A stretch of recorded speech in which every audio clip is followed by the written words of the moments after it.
So kids, how was your week? It was good. That's good. You guys probably can't hear in the background because I'm using the Bluetooth, so it's a little purer. So you'll just have to hear me and not all the cute kids talking in the background.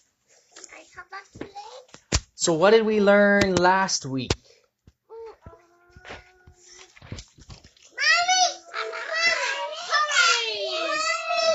You learned about ponies. And what? What did we learn about? What book were we learning about? The Bible. The Bible? Are you sure? Yeah. You're sure? That's good. What else did we learn? How many people wrote the Bible? What's in the Bible? Lots and lots of people wrote the Bible, right? Yay. And the Bible is a whole bunch of small stories that tell one big story. That's good. That's for the review. So, are you guys ready for session 2 of the puppet show, as you guys have been calling it? Puppet show. What? Okay, so let's go watch that. What's in the Bible? So everybody at home, get on Right Now Media and start episode 2 of What's in the Bible, Chuck Denver's. But first we're gonna pray. So all the kids at home too, fold your hands, close your eyes, don't poke your siblings. No poking. No, Ellie and Sam, you're being very bad examples for all the kids listening at home. Okay, fold there. Now we're all good examples. Okay, ready. Dear Lord, I thank you for all of the children that are listening to this. I just pray that they would learn lots and help them as they've been shut in all week. I just pray that they would not drive their parents nuts, that they'd exhibit grace and patience and no fighting for their parents, and that we'd all sit here for half an hour or however long it takes and fully concentrate on learning about you and about the book of Genesis. Amen. I thought that we were... So kids, how did you like the puppet show, as we call it? Good. It was good? Mm-hmm. Was it fun? Mm-hmm. There was lots of... I something dancing butterflies. We also sing songs? Yeah. Dancing butterflies. Oh yeah, we sang Nothing But the Blood. That's right. We sang Nothing But the Blood before Sunday school, after the announcement came on YouTube. So that's what we did this week. Yeah, and now what are we doing? We're all sitting here. We all got our snacks. We're all sitting around the island, and we're going to talk about what we just learned. Now, the most important question of the day is, what's your favorite guy there, Daniel? The guy in the toque. What's his name? No. You don't know. Do you know, Sam? You guys didn't listen. I did. What was it? Michael. Michael. That's right. His name is Michael. The more important question for all of you, where is he going? Where's he going? Who's gone? To his grandma's house. Do you guys like going to grandma's house? Oh yeah, everybody likes going to grandma's house. Yeah. Now the third most important question before we get into the real meat of it. What did Ian come on the show to see? Ponies. Ponies. And then at the end of the show, Did he see ponies? I want to see a pony. Oh, you want to see a pony? So did he see a pony at the end? Yeah. Oh, yes. The Sunday school lady says the Bible was written how? How was the Bible written?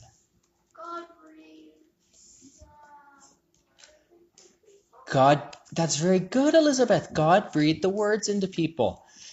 The Bible was inspired by God, but not written by God. God inspired people to write the Bible using their own words. Do we know who wrote every single book of the Bible? No. No. We know who wrote a lot of them. But not all of them. Mm-hmm. How can we trust all of the books of the Bible if we don't know who wrote them?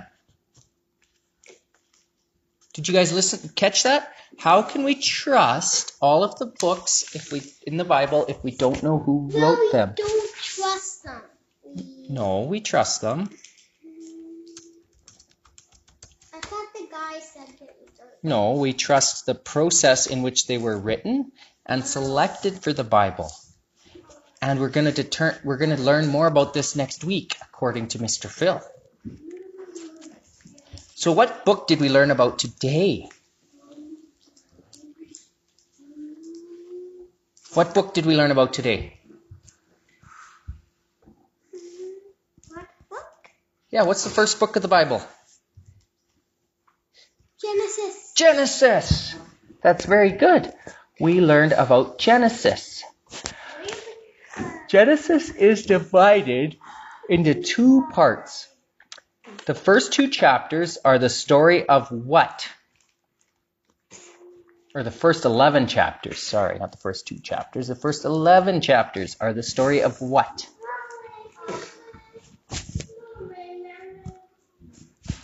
Baby Jesus. No, not baby Jesus. Kids at home, do you know?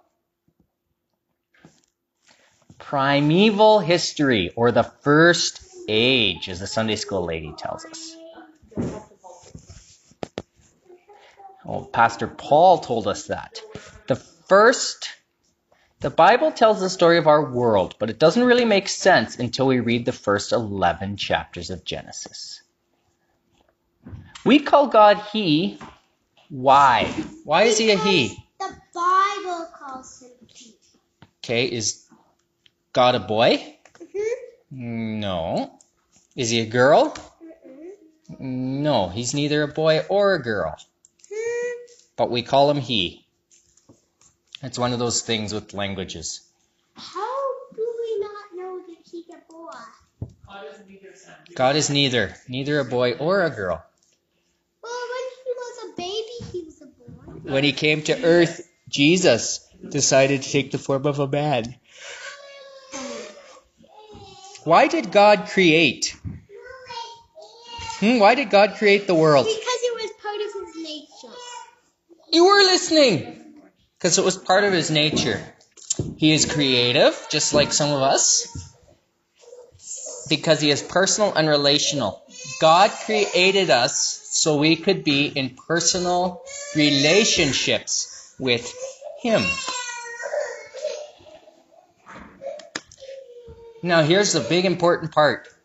Why does loving God have to be our choice? Do any of you know? I don't. You guys, maybe we need to watch it again. No. Because if we don't love Him freely, we are merely like a robot. Is your relationship with robots the same as your relationship with people? Or your toys? No, because it just doesn't feel the same, right? Because they don't choose to love you and they don't choose their own actions.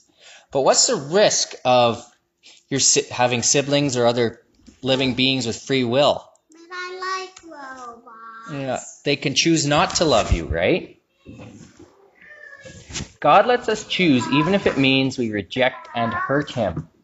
So just like, by loving your siblings, or even as parents sometimes. You kids sometimes do mean things to us and drive us a little bit crazy and disappoint us, but because you guys have free will. It's very much the same with our relationship with God. Because we have free will and we're not merely robots that do everything He says. It is a risk. So Adam and Eve had a choice to make. Trust God or trust the snake. What did they trust? The snake. No, bad choice. It was a bad choice, so they did trust the snake. And what's it? Ian? He's like, no, don't touch the snake. No. Yeah, Ian knew better than to trust the snake. That's right. Trusting the snake allowed what to enter the world? He would trust him. Pony. Yeah. Well, if it was a pony, I think he maybe would say trust the pony. Yeah, he might say trust the pony if the... And instead of a snake, it was a pony. He might say trust the pony if it is a snake instead of a pony. If it's a pony. Yeah. Now God is all powerful and all knowing, so why could He not simply change the rules so Adam and Eve could stay with Him and sin would not enter the world? But Michael likes Huh? Why couldn't God just change the rules? Because then he wouldn't be God. Because it'd go against his nature, and he can't do that. And everything about it because Bible said any events and girls there and God has created the chickens. Yeah. God's creation started to drown in sin. So what did God do to the world? He flooded it. What did he do? He Flooded it with water. he flooded with water. And what happened? Who survived? Noah and his family. Yeah. And then we learn about the Tower of Babel and a whole bunch of stuff in the primeval history. But how The- they made him not get there is he mixed up all the language and no one could understand, so they all gave up. And Right. The Tower of Babel. They all had different languages, so they don't understand. And even to this day, we have different languages. And it made them spread apart like God told them to after Noah. And it made them spread apart like God told them to after Noah. Because they didn't do that, even though they were supposed to. Okay, now we're going to remember that the first 11 chapters of primeval history set up the story for the entire rest of the Bible. Now, there were some things that were missing from this episode. Who's missing from this episode? They didn't have as many characters this time. Pirate Pete and Dr. Snifflehausen. You missed Pirate Pete. I missed Pirate Pete. I missed Dr. Snifflehausen. You missed Dr. Schniffelhausen? Yeah. Why? Just because saying Schniffelhausen is fun? No, because he's really funny. He's really funny. I like Dr. Schniffelhausen too. Well, at least there was Clive and Ian.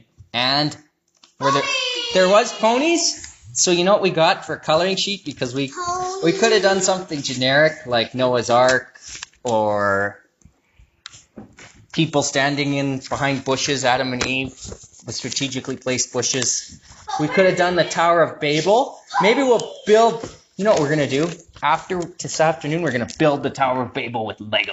Do you think we can do that? I have enough Legos. Oh, all you kids at home, you can build the Tower of Babel with Lego this afternoon. No, I don't want to do it with my Lego. Or whatever you have at home. Blocks, milk cartons, your siblings.